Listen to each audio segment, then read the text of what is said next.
Hello guys, welcome to you. In this video, we are going to see how to fix cannot find Bluetooth in Windows 10 PC or laptop. It is an easy and simple error and I fix this error by the simplest way. First, we just go to the start and just check our device is properly attached to our PC or not. Right click on the start, click on the device manager.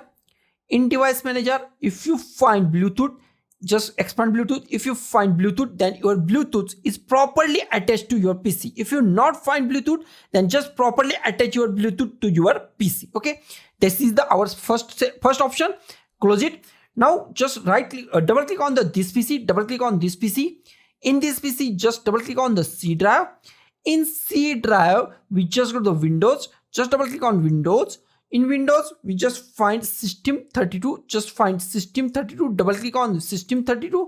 In System32, just find FSQ UIRT. Just find this file.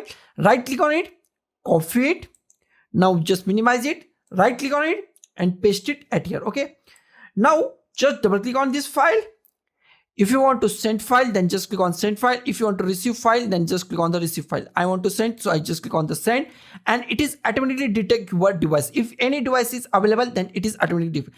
If device is not detect at this point, then your Bluetooth is not on. Now just go to the start and just type Bluetooth settings or Bluetooth and other device. Both are same, Bluetooth settings and Bluetooth and other device settings. Just click at here and just on your Bluetooth. If it's off, then on it.